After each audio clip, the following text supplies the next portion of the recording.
Every day, thousands of fiction authors and aspiring fiction authors throw their hands up in the air because they don't think their story is good enough or has enough emotional flow or is going to keep their readers hooked.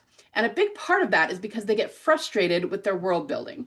Most authors either don't consider world building at all, they think their story is boring, but they don't consider that world building might be part of the issue, or they do know that, but they think they aren't smart enough or talented enough or creative enough to write worlds like the Potterverse that readers will just click with and love. You got to understand something. Authors aren't bad at world building. They often just fall into one of the classic mistakes or pitfalls that surround fiction world building. Now, you may not realize this, but even authors that are known for their phenomenal world building, like Robert Jordan or Stephen King or J.K. Rowling, didn't start out that way. They had to push through and hone their world building skills.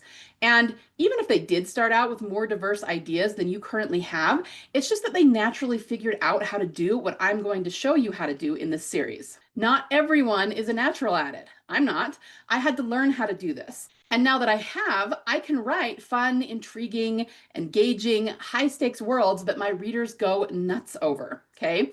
Even Brandon Sanderson did not come out of the womb knowing how to build a fantastic world. He had to work at it and perfect his craft. So in this video, I'll explain the biggest mistakes most authors make when it comes to creating the world of their story and how to avoid them.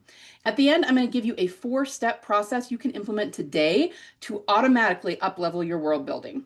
While I'm thinking about it, make sure to smash those like and follow buttons so you don't miss any of my other fiction tips or tutorials. Mistake number 1. Not making the world a character unto itself. You need to plan your world much like you plan your main character. Give it its own history, its own struggles, personality, mood, and if it serves your story, you can even give your world a dynamic arc. Will your world change in some way and be different by the end of the story? Now, the dynamic arc for your world is not required, but it can be a fun twist. The point is, plan your world with as much care as your main character and make it come alive inside your story. In Harry Potter, Hogwarts had its own ghosts, its own history, even hidden chambers, okay? It has its own set of rules for how it operates. So it is a character unto itself in the story. Mistake number 2, not entangling the world with the main character's arcs. The world should be both a hindrance or stumbling block for your character, as well as a boon to them in various ways. In Hunger Games, it's easy to see why the world is a stumbling block for Katniss. It's oppressive and it limits her freedoms and abilities to take care of herself and her family. With its various attributes, such as the districts, the capital, and the way the science works in this dystopian world, her inner arc, the world very much affects her inner arc, as well as driving very heavily what's going on in the plot.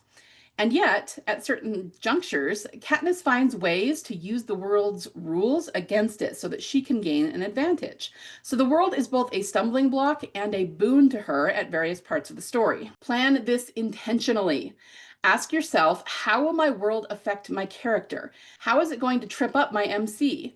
How will it help them? How will it drive the plot? How will it drive their inner arc? And weave these things into the very fabric of your story.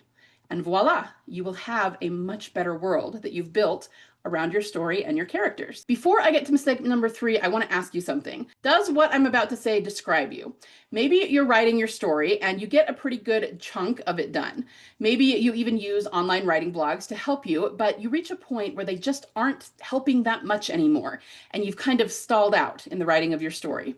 You'll eventually reach a tipping point where you just need a more detailed process than that. You need more specific help and a step-by-step process that works to help you progress on your novel. And that's why the Legendary Fiction Forge is so helpful. It's a membership for authors that gives you a complete A to Z blueprint for how to write highly emotional stories that readers will love and connect with deeply. Our courses will help you master emotional storytelling. We also offer writing sessions for accountability, monthly Q&A calls with me so that you can get one-to-one help, and tons more. So if you want to know how to turn every story idea you ever have into one that effectively hooks a reader and never lets them go, and you want to master writing every scene with compelling emotional flow, then join us inside the Legendary Fiction Forge. The details are below in the caption. Mistake number 3 is not doing enough focused work to bring your world to life. Most people, most authors, I should say, go, what's my world going to be like? I think there's going to be an oppressive regime. and some crazy magic forests going on, and yeah, sparkly unicorns. Man, I am a world building pro. No, you guys, you have to put in more work, more intentional work into your world building if you want the world to come to life. You need to get into your creative flow and let ideas bombard you so that you can examine each and every one and whether or not it serves the vision of your story. And the best way to do this is to intentionally delve into your subconscious mind. Well, how do you do that, right? The best way is through journaling. Some people call it brain dumping or free writing, whatever you call it. Take a look at each and every part of your world, from landscape to economics to government and any other aspect you can think of, and journal on them. Ask, what does this look like in my world? How will this show up in my story? How will it affect my characters? How do my characters feel about this aspect of the world they live in? How will this drive my plot? And just let the ideas flow. Just by doing this, it takes a little bit of time, but it is pure creation. So it is so much fun. And just by doing that, you will come up with a more vibrant, detailed, amazing world that hooks your readers than you have ever come up with before. Okay? Trust me, this works, but you have to do the work. The next 3 videos in this series will deep dive into each of these mistakes and tell you what to do instead, so stay tuned for those. But I did promise you a 4-step framework for up-leveling your world building that you can implement today. So here it is. I call this my World Within framework. Step number 1, you're going to discover the seeds of the story you already have. Journal on what great ideas you already have for your world. If you don't have any yet, that's totally fine. But if you have some things in mind, most people have a few, write them down or type them in a word processor and just allow the ideas to flow through journaling on them. Let your subconscious mind expand on them. And trust me, just getting the ideas out of your swirling brain and onto the page really helps solidify them and give you a good jumping off point for planning your world. Step number 2 is define your story's need. Journal on what you need your world to do in the story. Is there some function in the story that you already know you want your world to fulfill? Some way it will help or hinder your character, some way it will drive the plot. Again, this is about journaling and expanding on what you already know. So think about what you need your world to do in order to write the story that you have in mind. Step 3 is uncover the character catalyst. Journal on how your world could possibly help or hinder your character and brainstorm ways to incorporate that into your plot.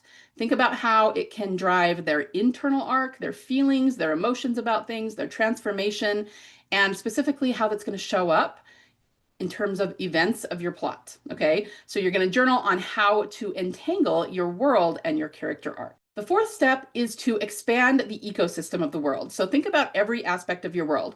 Just brainstorm different aspects of world building, physical aspects. What does it look like? What is the land like? What is the government like? What is the economy like? Anything you can think of, and journal on what that looks like for your story. Once again, let your subconscious mind, through journaling, figure out the details for you and expand on them. So to recap, that is discover the seeds of what you already have for your story, define what you need your world to do in order to tell the story that you want, uncover the character catalysts so that you are entangling your character's arcs with the world. And finally, expand the ecosystem. Think about every aspect of story building, journal on it, expand it, figure out, and really nail down what it's going to look like in your story so that you can describe it on the page. If you do just these 4 things in your world building, you are going to be light years ahead of most other authors who give about 5 minutes of thought to world building and then move on to writing their action scenes. All right, so give this a chance, try it out. I promise you it works. Stay tuned for the other videos in this series and make sure to give me a follow and a like while you're at it. Meanwhile, if you want a ton of help and support and coaching when it comes to creating your fictional worlds and every other part of fiction too, we're talking characters, internal and external arcs, character relationships, writing scenes with emotional flow, and every other part of story, come join us in the Legendary Fiction Forge. There is a link below if you want to learn more. That's it for today. Go forth and create amazing worlds that your readers just cannot get enough of.